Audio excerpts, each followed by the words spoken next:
નમસ્તે વિદ્યાર્થી મિત્રો, આજના વિડીયોમાં આપણે સામાયિક શ્રેણીનું ઉદાહરણ નંબર 5 વિશે અભ્યાસ કરીએ કે જેની અંદર આપેલું છે એક તાલુકાની વસ્તીના આંકડા લાખ રૂપિયામાં નીચેના કોષ્ટકમાં આપેલ છે તે પરથી સુરેખ વલણના સમીકરણનું અન્વયોજન કરો અને આપેલ દરેક વર્ષ માટે વલણની કિંમત શોધો। ત્યારબાદ આપણે કીધું છે 2021ના વર્ષની વસ્તી માટે વલણની કિંમતનું પણ અનુમાન મેળવો। તો આનું આપણે સોલ્યુશન જોઈએ। તો અહીંયા બાળકો આપણે રકમની અંદર જોયું કે એની અંદર આપણે વર્ષ આપેલું છે અને વસ્તી આપેલી છે, જેને અહીંયા આપણે શેના તરીકે દર્શાવીએ છીએ? વાય તરીકે। વર્ષમાં આપણે આપેલું છે 1951, 1961, 71, 81, 91, 2001 અને 2011 અને એની સામે તમને આપેલી છે વસ્તી લાખમાં। હવે આ ઉપરથી આપણે છે ને સુરેખ સમીકરણ મેળવવાનું છે અને વર્ષ 2021 માટે વસ્તીનું અનુમાન કરવાનું છે અને વધારાનું એ કે આ દાખલામાં આપણે દરેક વર્ષ માટે વલણની કિંમતો મેળવવાની છે। એટલે આ દાખલામાં એ કંઈક આપણા માટે નવું હશે આગળના વિડીયો કરતાં। તો અહીંયા આપણે જે રીતના કોષ્ટક બનાવતા હતા આગળના વિડીયોમાં એ જ રીતના આપણે કોષ્ટક બનાવવાનું છે, પણ કોષ્ટકમાં એક કોલમની અંદર વધારો થશે। તો સૌપ્રથમ વાયનો આપણે સરવાળો કરી નાખીએ, એટલે આ સરવાળો બાળકો આપણે મળે છે 145.2। ત્યારબાદ આપણે ટી વાળી કોલમ બનાવીએ તો ટી હંમેશા એક ક્રમમાં હોય છે, એટલે આપણે 1 થી ચાલુ કરીએ, 1 જ્યાં સુધીના વર્ષ આપ્યા હોય ત્યાં સુધીના આપણે ક્રમશઃ ટી છે એ લખશું। એટલે ટોટલ આપણે 7 વર્ષ આપેલા છે, તો ટી બરાબર છે આપણે 7। તો બધાનો આપણે ટોટલ કરી નાખીએ એટલે આ ટોટલ મળે છે બાળકો આપણે 28। હવે એની સામે આપણે ટી નો સ્ક્વેર કરી નાખીએ એટલે 1, 4, 9, 16, 25, 36 અને 49। હવે આનો સરવાળો કરી નાખીએ એટલે આ સરવાળો આપણે મળે છે 140। ત્યારબાદ અહીંયા લખેલું છે ટી વાય, એટલે ટી વાળી કોલમ અને વાય વાળી બંને કોલમનો આપણે શું કરવું? અહીંયા ગુણાકાર 15.1 ગુણ્યા આ 1 એટલે એનો જવાબ મળશે આપણે 15.1। 16.9 ગુણ્યા 2 એટલે મળશે આપણે 33.8। 18.7 ગુણ્યા 3 56.1। 20.1 ગુણ્યા 4 એટલે 80.4। 21.6 ગુણ્યા 5 એટલે અહીંયા મળશે આપણે 108 જવાબ। 25.7 ગુણ્યા 6 કરીએ એટલે 154.2 અને 27.1 ગુણ્યા કરીએ 7 એટલે આપણે જવાબ મળશે 189.7। હવે આ બધાનો આપણે સરવાળો કરવાનો છે, એટલે આ સરવાળો થશે 637.3। આ રીતના આપણે કોષ્ટક અગાઉના વિડીયોની અંદર જોયેલું હતું, જેની લિંક તમને હું અહીંયા ડિસ્ક્રિપ્શનમાં આપું છું। ત્યારબાદ આ જે આપણે કોલમ બનાવી છે એ દાખલાના અંતમાં બનશે। ક્યારે? તો કે આપણે વાય કેપ જ્યારે મળશે, વલણનું સમીકરણ મળશે ત્યારે એ બનશે। તો એના માટે આપણે જોઈએ, સૌપ્રથમ આપણે વાય બારની ગણતરી કરીએ। વાય બારનું સૂત્ર સિગ્મા વાયના છેદમાં n, એટલે 145.2 છેદમાં કરીએ આપણે 7 એટલે એનો જવાબ આપણે મળશે 20.74। ત્યારબાદ આપણે સૂત્ર મૂકીએ ટી બાર, સિગ્મા ટી ના છેદમાં n। સિગ્મા ટી બરાબર કેટલા છે? 28। n ની કિંમત કેટલી? તો કે 7। 28 ભેગા કરીએ 7 એટલે એ જવાબ આપણે મળશે 4। આ બંને જવાબો આપણે મેળવી લીધા બાદ હવે આપણે બી નું સૂત્ર મૂકીએ। બી બરાબર n sigma T Y minus sigma T into sigma Y છેદમાં n sigma T square minus sigma T કૌંસમાં એનો સ્ક્વેર કરી નાખીએ। તો અહીંયા આપણે આ સૂત્ર જે મૂક્યું એમાં આપણે કિંમતો મૂકતા જઈએ. એનની કિંમતો બાળકો થશે અહીંયા 7. સિગ્મા ટીવાયની કિંમત અહીંયા થશે 637.3 માઇનસ સિગ્મા ટી એટલે અહીંયાથી મળે છે આપણે 28. સિગ્મા વાય એટલે અહીંયા મળે છે આપણે 145.2. ત્યારબાદ એનની કિંમત ફરીવાર 7. સિગ્મા ટી સ્ક્વેર એટલે અહીંયા છે 140 માઇનસ સિગ્મા ટી એટલે 28, જેનો આપણે શું કરીએ અહીંયા સ્ક્વેર. તો અહીંયા આપણે અલગ અલગ સૂત્રની અંદર કિંમતો મૂકી દીધી. ત્યારબાદ હવે આપણે એનું સાદુરૂપ આપીએ.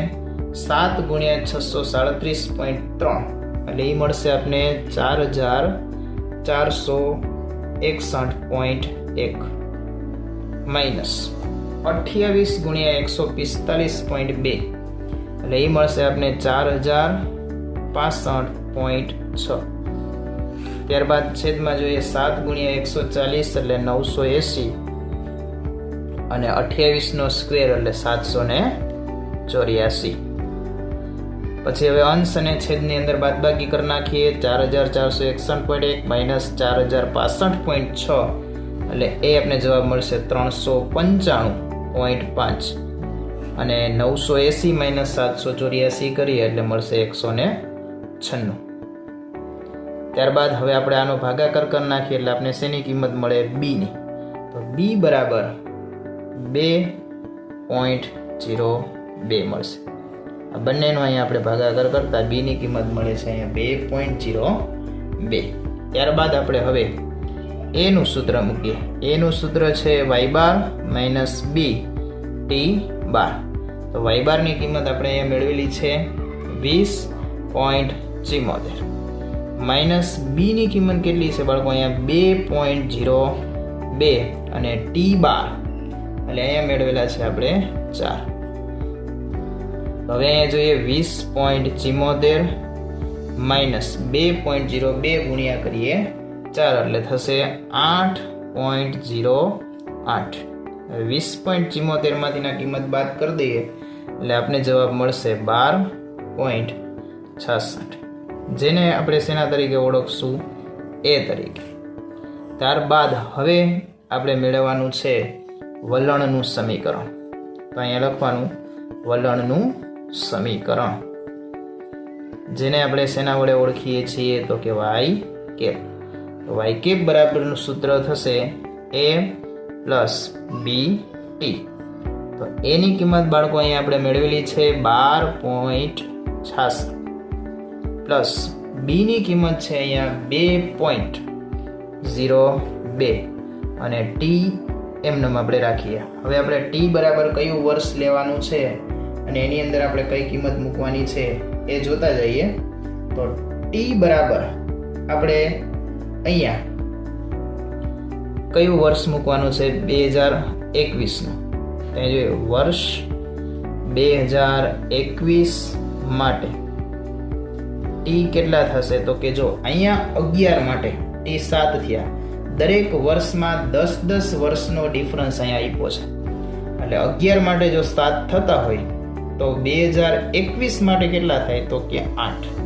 અહીંયા ટી ની કિંમત આપણે કેટલી લેશું? 8. તો અહીંયા જોઈએ 12.66 પ્લસ 2.02 કૌંસમાં ટી ની કિંમત મૂકીએ 8. 12.66 પ્લસ 2.02 ગુણ્યા કરીએ 8 એટલે આપણે મળશે 16.16.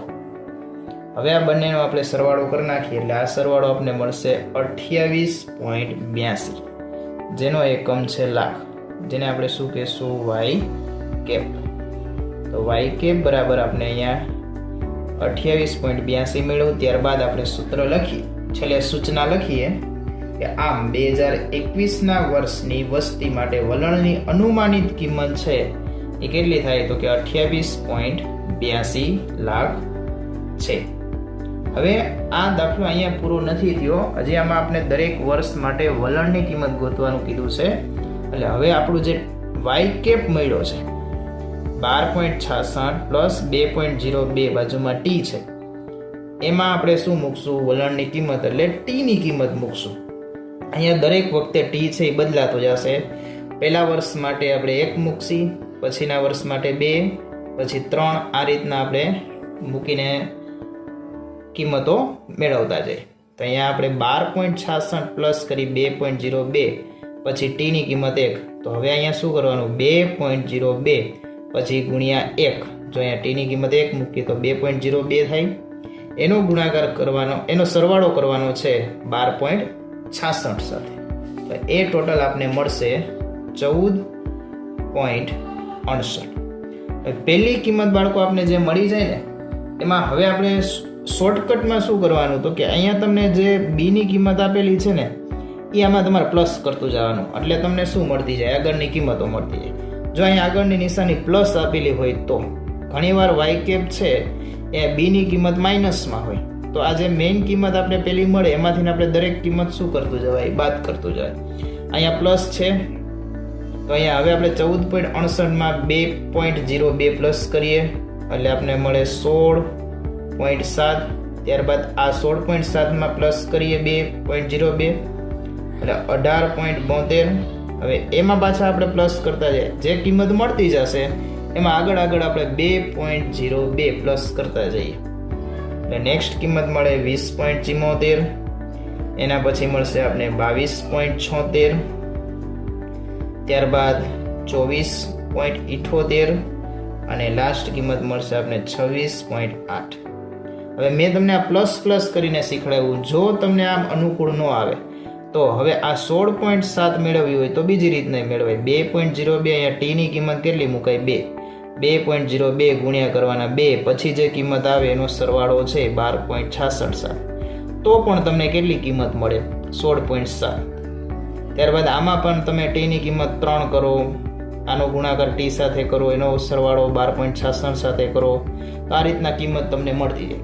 પણ જે મેં તમને આ પ્લસ કરવાનું કીધું એ થોડુંક મારા ખ્યાલથી શોર્ટકટ લાગશે.